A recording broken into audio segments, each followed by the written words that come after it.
শাহজাদপুরের কবরস্থান থেকে ১৬টি মানব কঙ্কাল চুরি। তথ্যচিত্রে মুসলিম উদ্দিন সিরাজি, সিরাজগঞ্জ জেলা প্রতিনিধি। সিরাজগঞ্জের শাহজাদপুর কবরস্থান থেকে ১৬টি মানব কঙ্কাল চুরি করে নিয়ে গেছে দুর্বৃত্তরা। গত সোমবার ২০ অক্টোবর অমাবস্যার রাতে উপজেলার বেলতৈল ইউনিয়ন কুঠি সাতবাড়িয়া কবরস্থান থেকে এসব কঙ্কাল চুরির ঘটনা ঘটে।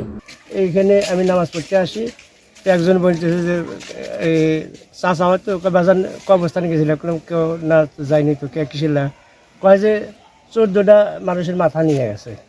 ১৬টি কবর খুঁড়ে কঙ্কাল চুরি করার পর চোরের ট্রাউজার, গেঞ্জি এবং কবর খোঁড়ার যন্ত্র রেখে যায়। তবে এই ঘটনায় চোর চক্রের কাউকে শনাক্ত করা যায়নি। এদিকে ঘটনা জানাজানি হওয়ার পর দলে দলে কবরস্থানে এসে মানুষ ভিড় করছে। সময় আসলে দেখি যে প্রায় কবরে মাঝামাঝিতে এরকম মাটি করা।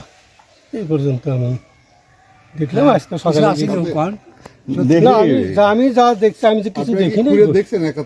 বুধবার সরেজমিনে গিয়ে জানা যায়, এলাকাবাসী ও কবরস্থান পরিচালনা কমিটির সূত্রে গত মঙ্গলবার সকালে স্থানীয় মসজিদের মুসল্লিরা ফজরের নামাজ শেষে কবরস্থানে গেলে বেশ কিছু কবর মাঠে আলগা দেখতে পায়। আর মাংস এগুলি চুরি করে নেওয়ার পরে আমার গ্রামবাসী জানতে পারে যে কবরস্থানে এইখানে লাশ ওই দাফন করিনের লাশ, হাড় মাংস চুরি করে নেয়।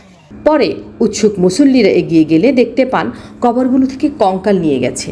কবরস্থানে কঙ্কাল চুরির ঘটনায় স্বজন এবং এলাকাবাসীর মধ্যে ক্ষোভ ও আতঙ্ক ছড়িয়ে পড়েছে বলে জানিয়েছেন স্থানীয় স্কুল শিক্ষক সানোয়ার হোসেন। তিনি বলেন, যেসব কবর থেকে কঙ্কাল চুরি হয়েছে সেখানে গত ১ থেকে ১.৫ বছরের মধ্যে মৃত মানুষকে কবর দেওয়া হয়েছিল। কাল ২:৩০ থেকে ৩টার দিকে একজন আমাকে ফোন করলো যে কবরস্থানে ১৬ থেকে ২২টি কবরের সিথানে খোঁড়া মাটির উঠানো এবং গর্ত কতকে দেখা যাচ্ছে। পরে বাজারে বিকালে গেলাম, যাওয়ার পরে অনেকের মুখ থেকে এই ঘটনাটি শুনতে পেলাম যে ১৮ থেকে ২২টি কবরস্থান মাটি খোঁড়া এবং কতকটা হয়তো সুড়ঙ্গ হয়ে আছে। তো আজ সকালের তথ্য যেটা জানা গেল, তাতে ফজর নামাজ পর অনেকে নিজস্ব লোকজন এসে সেই কবরস্থানটা মাটি দিয়ে সমান করে দেয় এবং দুই একটা আরেকটু খুঁড়ে তারা দেখতে পায় যে বুক থেকে মাথা পর্যন্ত নাই। কবরস্থান পরিচালনা কমিটির কোষাধ্যক্ষ খোকন সরকার, সদস্য গুলজার হোসেন এবং কবরস্থানের পাশের বাড়ির মুসল্লি আব্দুস সামাদ জানান, গত সোমবার অমাবস্যার রাতে কোনো এক সময় কবরস্থানে ঢুকে গত ১ থেকে ১.৫ বছর আগের কবর খুঁড়ে কঙ্কাল নিয়ে যায়।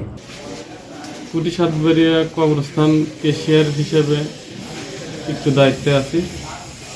এই বিষয়টা আমি কালকে সন্ধ্যার সময় শুনলাম যে ২০-২১টা কবর নাকি খোদা হয়েছে। এখন আসলে খোদার পরে কি হয়েছে এটা আমি সঠিক জানতে পারিনি, কিন্তু শোনা গেল যে প্রতিটা কবরেরই মাথার সামনে থেকে কিছু বাঁশ সরান হয়েছে, ওইখানে খোদা হয়েছে। কিন্তু আসলে লাশ কি হয়েছে, আছে কি নাই, এইটা আমি জানি না। পরদিন সকালে মুসল্লিদের মাধ্যমে জানাজানির পর ১৬টি কবর খোঁড়া অবস্থায় দেখা যায়। এসব কবর পরীক্ষা করে দেখা যায় মাথা থেকে কোমর পর্যন্ত কঙ্কাল নিয়ে গেছে। পরদিন স্থানীয়দের মাধ্যমে খুঁড়ে রাখা কবরগুলোতে নতুন করে মাটি চাপা দেওয়া হয়েছে। এই ঘটনায় থানায় অভিযোগ দেওয়ার প্রস্তুতি চলছে। শাহজাদপুর থানার ভারপ্রাপ্ত কর্মকর্তা মোহাম্মদ আসলাম আলী বলেন, এই ঘটনায় এখন পর্যন্ত কেউ অভিযোগ দেয়নি। অভিযোগ পেলে তদন্ত করে ব্যবস্থা নেওয়া হবে।